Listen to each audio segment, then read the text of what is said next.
السلام علیکم دوستو۔ دنیا کا کتنا ہی برا انسان کیوں نہ ہو، وہ اپنی اولاد کے لیے کبھی برا نہیں چاہتا۔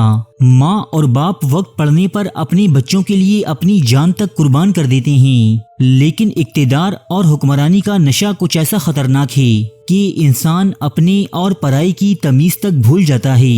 یوں تو حکمران ہزاروں سال سے لوگوں کو ان کی بغاوت اور جرائم کی سزائیں موت کی صورت میں دیتے چلے آئے ہیں، لیکن آج ہم آپ کو چند ایسے بادشاہوں کا قصہ سنائیں گے کہ جن کے لیے ان کا تخت و تاج ان کے اپنے ہی خون یعنی اولاد سے بھی زیادہ پیارا تھا، اور اس کے لیے انہوں نے اپنے ہی شہزادوں اور ولی عہدوں کو موت کے گھاٹ اتار دیا۔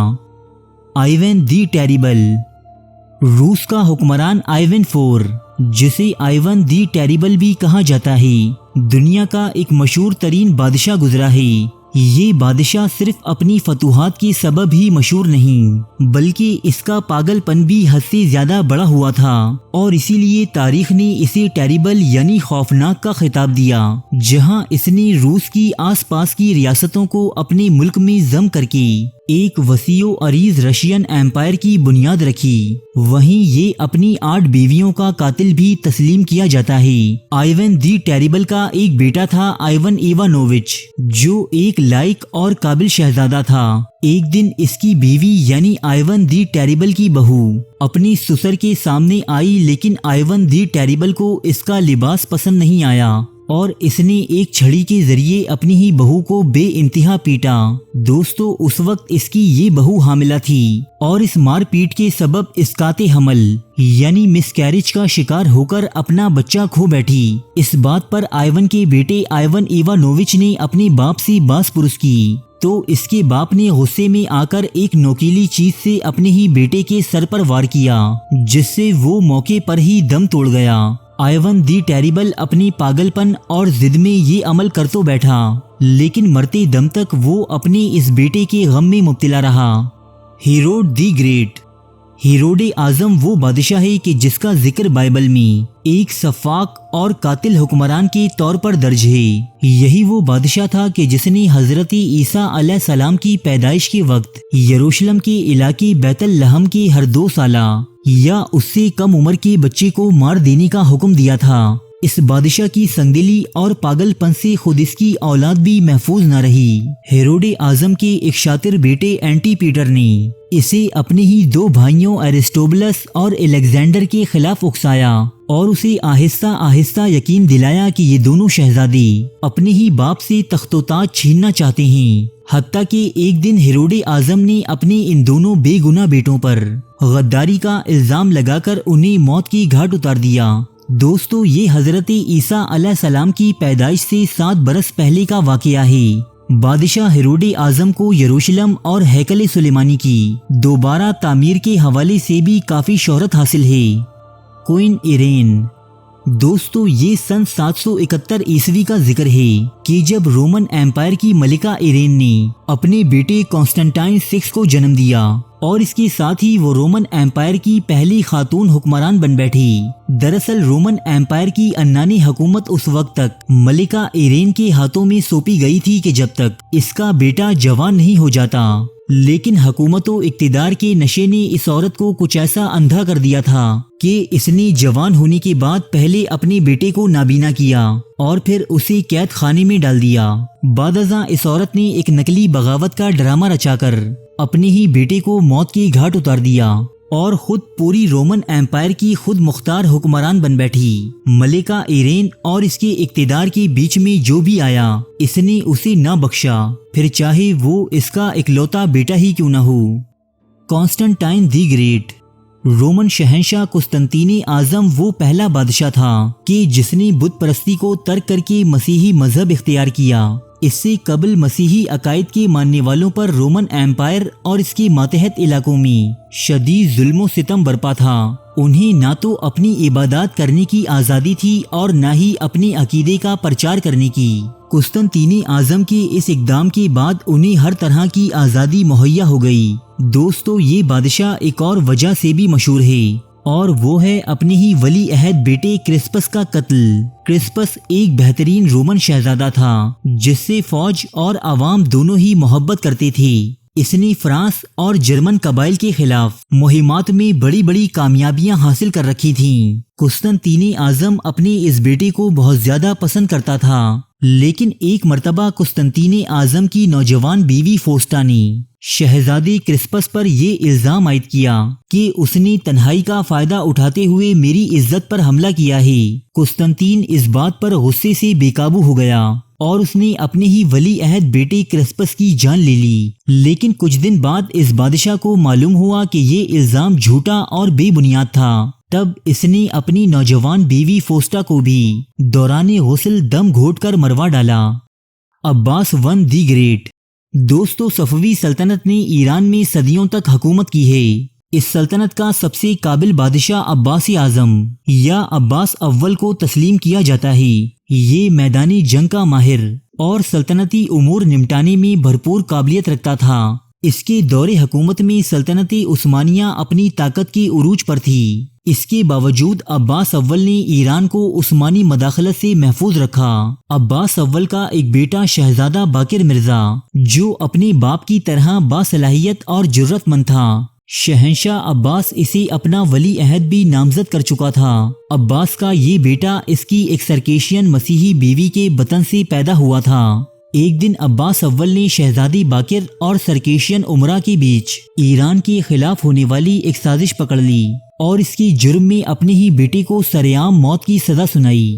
دوستو، عباس اول اپنے اس بیٹے سے اس قدر محبت کرتا تھا کہ اس نے اپنا تاج و تخت کسی دوسرے بیٹے کو نہیں بلکہ شہزادی باقر مرزا کے بیٹے یعنی اپنے پوتے صفی اول کی سپرد کیا۔ سلطان سلیمان دی میگنیفیسنٹ۔ سلطنت عثمانیہ کی 10ویں سلطان سلیمان عالی شان کو تاریخ انسانی کے سب سے بڑے فرما رواؤں میں شمار کیا جاتا ہے۔ یہ وہ بادشاہ تھے کہ جن کے نام سے ایشیا اور یورپ کے تمام تاجداروں کے دل دہلتے تھے۔ انہوں نے اپنی زندگی میں کسی میدانی مرد سے شکست نہ کھائی سوائے ایک عورت کے، حریم سلطان نامی یہ عورت جو ابتدا میں سلطان کی کنیز بنی اور بعد میں بیوی۔ اس نے سلطان سلیمان اعظم کو اپنی زلفوں کا کچھ ایسا اسیر کیا کہ سلطان کے ہر فیصلے میں حریم سلطان کی طرفداری چھلکتی تھی۔ سلطان سلیمان دی میگنیفیسنٹ کے بعد تدبیر اور وفادار وزیر اعظم ابراہیم پاشا کی موت بھی اسی عورت کی سازشوں کا نتیجہ تھی۔ سلطان سلیمان اعظم کا بڑا بیٹا شہزادہ مصطفیٰ، جو اپنی رحمدلی اور اعلیٰ اوصاف کی بنا پر عوام الناس میں انتہائی مقبول تھا، اسے مستقبل کا سلطان بھی کہا جاتا تھا۔ اس شہزادے کی بے مثال خوبیوں اور مقبولیت کی بنا پر حریم سلطان اس سے شدید نفرت کرتی تھی اور چاہتی تھی کہ اس کا بیٹا سلیم ثانی تخت شاہی پر براجمان ہو۔ اس نے قدم قدم پر شہزادے مصطفیٰ کے لیے سازشوں کی جال بچھائی۔ سلطان سلیمان کو شہزادی مصطفیٰ سے اس قدر بددل کر دیا کہ سلیمان اعظم اپنے ہی بیٹے کو اپنی جان کا خطرہ محسوس کرنے لگا اور اسے اپنے ہی محافظوں کے ہاتھوں قتل کروا دیا۔ شہزادی مصطفیٰ کا قتل ہی سلطنت عثمانیہ کی زوال کی پہلی سیڑھی ثابت ہوا، کیونکہ حریم سلطان کے بیٹوں میں سے کوئی بھی اتنا لائق و فائق نہ تھا کہ سلطنت عثمانیہ کو ان اونچائیوں پر برقرار رکھ سکتا جو ان سے پہلے حکمرانوں کی مرہون منت تھیں۔ اس کے علاوہ سلطان سلیمان اعظم نے اپنے ایک اور بیٹے شہزادی بایزید کو بھی قتل کروایا تھا، البتہ وہ واقعی بغاوت کا مجرم ٹھہرا تھا جس نے شاہ ایران طہماسپ کی مدد سے سلطنت عثمانیہ پر حملے کا منصوبہ بنایا تھا۔ Philip second of Spain. 16ویں صدی عیسوی میں ملکی اسپین پر فلپ ثانی نام کا ایک بادشاہ حکومت کرتا تھا۔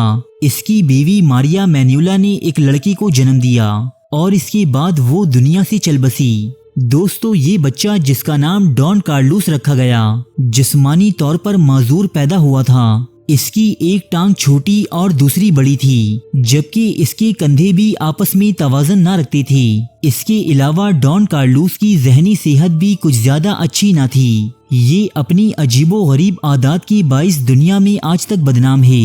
مثلاً یہ گھوڑوں پر اس وقت تک سواری کرتا رہتا جب تک وہ بھوک و پیاس کے سبب تھک کر مر نہ جاتی، جبکہ جہاں بھی اسے کم عمر لڑکیاں نظر آتیں یہ انہیں بری طرح مار پیٹ کا نشانہ بنا ڈالتا۔ یورپ کی قانون کے مطابق یہ شہزادہ ہی اسپین کے تخت کا حقیقی وارث تھا، البتہ یہ صرف 23 سال کی عمر میں مردہ پایا گیا۔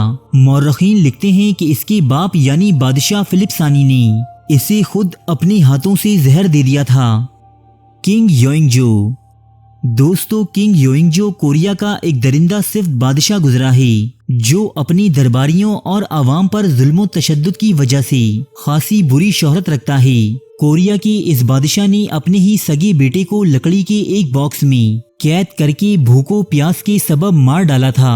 کنگ یونگجو کا بیٹا سیڈو سب سے بڑا شہزادہ ہونے کی وجہ سے سلطنت کے تخت کا وارث بھی تھا، لیکن بادشاہ یونگجو کی طرف سے دی گئی سخت ترین تربیت کی وجہ سے اس شہزادے کو کئی ذہنی عارضے لاحق ہو چکے تھے، جن کے سبب شہزادہ سیڈو ٹھیک طرح سے بات بھی نہیں کر پاتا تھا۔ شہزادے سیڈو کا جرم یہ تھا کہ اس نے اپنے باپ کے حکم پر قتل کیے گئے ان خواجہ سراؤں کے سر سنبھال کر رکھے تھے کہ جنہیں شاہی حرم کی عورتوں پر بدنظری کے جرم میں موت کی گھاٹ اتارا گیا تھا۔ بادشاہ نے اپنے بیٹے کی اس حرکت پر اسے کوریا میں چاول رکھنے کے ایک چھوٹے سے باکس میں قید کروا دیا۔ یہ شہزادہ 7 دن تک لکڑی کے اس تابوت میں بند چیختا چلاتا رہا، لیکن اس سنگدل بادشاہ نے اپنے سگے بیٹے کو پینے کے لیے 2 گھونٹ پانی اور 2 نوالے روٹی کے نہ دیے، حتیٰ کہ اسی باکس میں قید یہ شہزادہ دم توڑ گیا۔ دوستو، یہ تھے دنیا کے کچھ ظالم اور جابر بادشاہ جو اپنے رتبے اور اقتدار کے لیے دنیا کی ہر حد سے گزر گئی۔ اگر آپ کو کوئی ایسا بادشاہ معلوم ہو جس نے اپنی ہی اولاد کا قتل کیا ہو لیکن وہ اس فہرست میں شامل ہونے سے رہ گیا ہو، تو برائے مہربانی کمنٹ باکس میں ہمیں بتائیے تاکہ آپ کے ساتھ ساتھ ہمارے اور دیگر ناظرین کے علم میں بھی اضافہ ہو سکے۔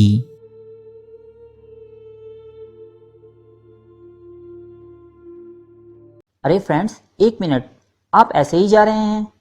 اتنی محنت سے ویڈیو بنائی ہے، ایک لائک تو بنتا ہے نا؟ اور دوسرا یہ کہ آپ ہمیں اتنی بڑی دنیا میں دوبارہ کیسے ڈھونڈیں گے؟ تو اس کا حل یہ ہے کہ آپ ہمارے چینل کو سبسکرائب کر لیجئے اور اس بیل کے آئیکن کو کلک کر دیجئے۔ اس طرح ہمارے آنے والی تمام ویڈیوز آپ تک پہنچتی رہیں گی۔ ارے ڈریے مت، یہ بالکل فری ہے۔